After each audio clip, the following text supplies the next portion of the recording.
Level up math ফিজিক্সের সাধারণ গণিত ক্লাসে সবাইকে স্বাগতম। আজকে আমরা অনুশীলনী 11.1-এর বীজগাণিতিক অনুপাত ও সমানুপাত এই অধ্যায় থেকে একটা ম্যাথ দেখব। বোর্ডে দেওয়া আছে ম্যাথ 2 নম্বর ম্যাথ, অনুশীলনী 11.1-এর 2 নম্বর ম্যাথ। প্রশ্নে দেওয়া আছে একটি বৃত্তক্ষেত্রের ক্ষেত্রফল একটি বর্গক্ষেত্রের ক্ষেত্রফলের সমান। কি বলছে? একটি বৃত্তক্ষেত্রের ক্ষেত্রফল হচ্ছে একটি বর্গক্ষেত্রের, এটা হচ্ছে বর্গক্ষেত্রের ক্ষেত্রফলের সমান যদি হয়, তাহলে এদের পরিসীমার অনুপাত কত হবে? পরিসীমার অনুপাত কত হবে? তাহলে আগে আমাকে জানতে হবে বৃত্তক্ষেত্রের ক্ষেত্রফল কি আর বর্গক্ষেত্রের ক্ষেত্রফল কি। আচ্ছা, আমরা শুরু করতে যাচ্ছি। প্রথমে লিখি, ধরি বৃত্তের কি থাকে? বৃত্তের হচ্ছে ব্যাসার্ধ আর বর্গক্ষেত্রের বাহু। তাহলে আমরা শুরুতে ধরে নিব যে একটি বৃত্তের ব্যাসার্ধ, বৃত্তের ব্যাসার্ধ কি ধরবো? ধরে নিলাম বৃত্তের ব্যাসার্ধ হচ্ছে এ, আর বর্গক্ষেত্রের বাহুর দৈর্ঘ্য,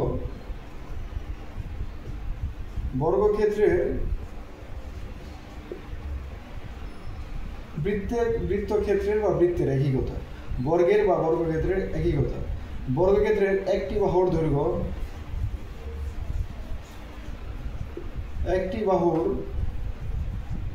দৈর্ঘ্য, ধরে নিলাম বি,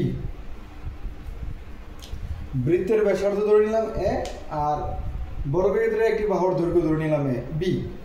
যা ইচ্ছা তা। অনেকে যদি কেউ চায় এখানে বৃত্তের ব্যাসার্ধ আর ধরবে, বর্গক্ষেত্রে একটি বাহুর দৈর্ঘ্য এ ধরবে, এক্স ধরবে, কোনো প্রবলেম নেই। আমরা ম্যাথটা বোঝার চেষ্টা করব। তাহলে একটি বৃত্তের ব্যাসার্ধ যদি এ হয়, তাহলে বৃত্তটির ক্ষেত্রফল কত হবে? আমরা জানি বৃত্তের ক্ষেত্রফল কি, কারো কি মনে আছে? বৃত্তের ক্ষেত্রফল কত হবে?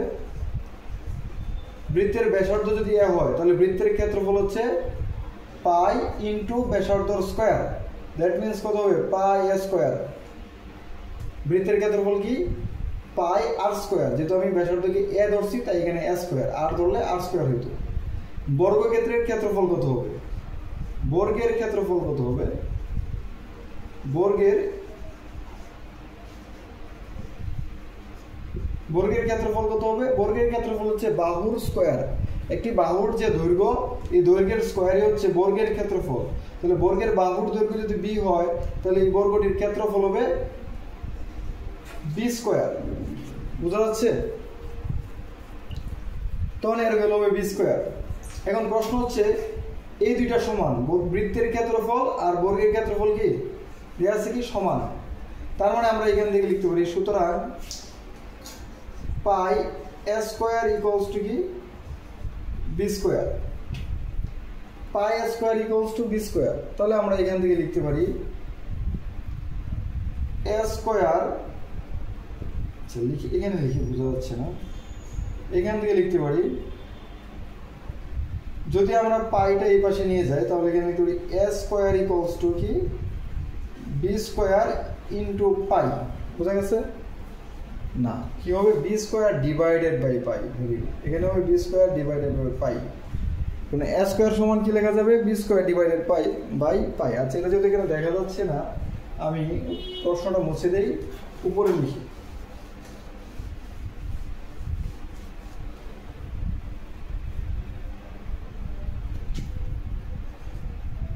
এই দুইটা যেহেতু সমান, pi square equals to B square, আবার লিখতেছি, দুইটা যেহেতু সমান, বৃত্তের ক্ষেত্রফল হচ্ছে পাই স্কয়ার, বর্গের ক্ষেত্রফল হচ্ছে বি স্কয়ার। এই দুইটা যেহেতু সমান, সুতরাং আমি এখানে লিখতে পারি এ square equals to B square by pi.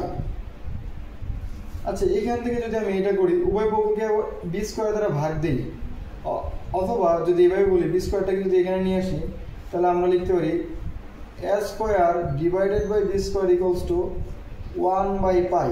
এটা সবাই বুঝছো কিনা? এইখান থেকে তো এটা খুব সহজ। পাই এখানে গুণাকারে ছিল, সমানের এই পাশে গেলে কি হবে? ভাগ হয়ে যাবে। এখন এই যে বি স্কয়ার, এই বি স্কয়ার দ্বারা যদি উভয় পক্ষকে ভাগ করে দিই, তাহলে এখানে কি লেখা যায় a square by b square, আর এখানে b square by pi into b square. তার মানে এইটাকে যদি b স্কয়ার দ্বারা ভাগ দিই তাহলে b স্কয়ারটা কাটাকাটি যাবে, থাকবে কি এখানে 1। আশা করি এটা বুঝতে পেরেছো। এই b স্কয়ার দ্বারা উভয় পক্ষকে ভাগ দিলাম, এখানে b স্কয়ার হলো আর এখানে কি হবে 1 হবে, b স্কয়ার এখানে কাটাকাটি যাবে, বা এটা থেকে এটা আশা করি সবাই বুঝতে পারবো। তাহলে আমরা এই ভ্যালুটা রেখে দিই। এখন আমরা এখানে যদি বর্গমূল করি, উভয় পক্ষকে যদি বর্গমূল করি, তাহলে বর্গমূলের কারণে এখানে লিখতে পারি a by b equals to হচ্ছে 1 এর বর্গমূল 1, আর রুট পাই এর বর্গমূলটা আমরা এইভাবে রুট ওভার পাই লিখতে পারি। এই লাইনটা সবাই বুঝছে কিনা? আমরা কি করলাম, বর্গমূল করলাম, তাহলে আমরা লিখতে পারি a by b equals to 1 by root pi. আমি নিচের লেখাগুলো মুছে দিচ্ছি, এটা যেহেতু এখানে দেখা যাচ্ছে না, আমরা লিখে দিই। এখানে কি লিখতে পারি আমরা, এখানে কি ছিল পাই ছিল, সো এখানে লিখতে পারি a by b equals to 1 by root over pi. কারণ কি আমরা বর্গমূল করছি, বর্গমূল করলে স্কয়ারগুলো চলে যাবে, আর 1 এর বর্গমূল 1, পাই এর বর্গমূল তো রুট পাই। ওকে, আচ্ছা আমাদের প্রশ্নটা কি ছিল, তাদের পরিসীমার অনুপাত কত হবে? পরিসীমা, বৃত্তের পরিসীমা কি? একটি বৃত্তের পরিসীমা হচ্ছে 2 পাই r, একটি বৃত্তের পরিসীমা হচ্ছে 2 পাই r। সুতরাং তাদের পরিসীমার অনুপাত এভাবে লিখে নিতে পারো। আমি যেটা মুছে দিই, এই লাইন এগুলো মুছে দিই।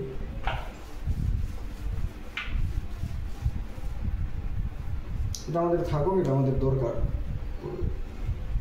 আমরা লিখতে বৃত্তের পরিসীমা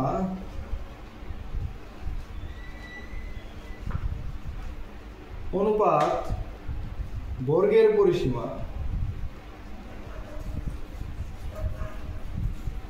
সমান কত হবে? বৃত্তের পরিসীমা কত? বৃত্তের পরিসীমা হচ্ছে 2 পাই r, আর বর্গের পরিসীমা কত? বর্গের পরিসীমা হচ্ছে কত হবে?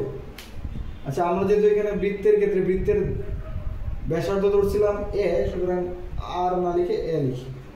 আর বর্গের বাহুর দৈর্ঘ্য কত ধরছিলাম b। একটি বর্গের বাহু যদি b হয় তাহলে বর্গের পরিসীমা কত হবে? বর্গের কয়টা বাহু থাকে? 4টা বাহু। তাহলে একটি বাহুর দৈর্ঘ্য যদি b হয় তাহলে বর্গের পরিসীমা হবে 4b। এটা মনে রাখবো সবাই। বৃত্তের পরিসীমা হচ্ছে 2 পাই ইন্টু ব্যাসার্ধ। ব্যাসার্ধকে আমি এই অঙ্কে এ ধরছিলাম, তাই এখানে এ লিখছি। বৃত্তের পরিসীমা হচ্ছে 2 পাই ইন্টু তার ব্যাসার্ধ,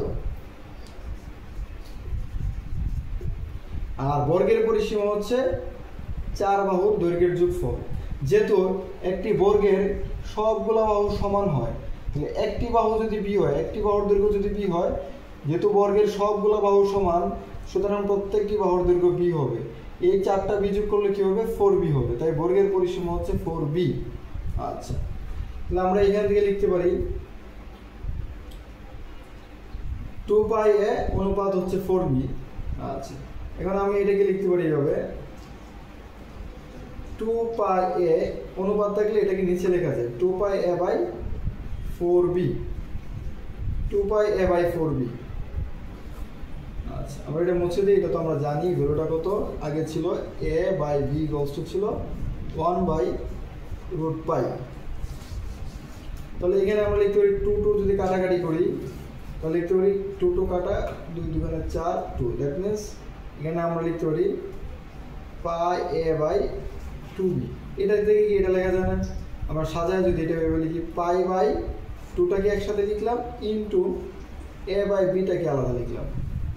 এখন আমরা কি করব, a বাই b এর মানটা যদি লিখে ফেলি, pi by 2 into a by b এর মান কত ছিল? 1 by root pi, 1 by root over পাই।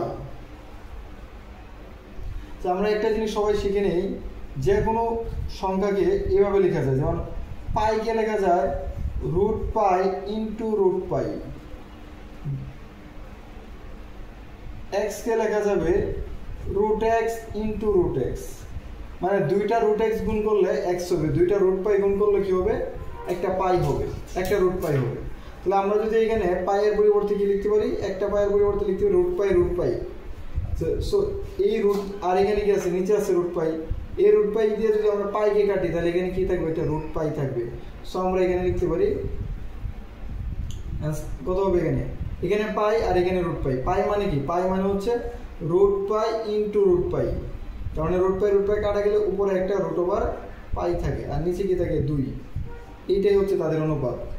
সুতরাং আমরা বলতে পারি বৃত্তের পরিসীমা বাই অনুপাত বর্গের পরিসীমা, বৃত্তের পরিসীমা আর বর্গের পরিসীমার অনুপাত হবে √π/2, অথবা এটাকে সুন্দর করে লিখতে √π অনুপাত 2। এটাই হচ্ছে বৃত্তের পরিসীমা আর বর্গের পরিসীমার অনুপাত। √π অনুপাত হচ্ছে 2। আশা করি বুঝতে পেরেছ। ধন্যবাদ, আজকে পর্যন্তই।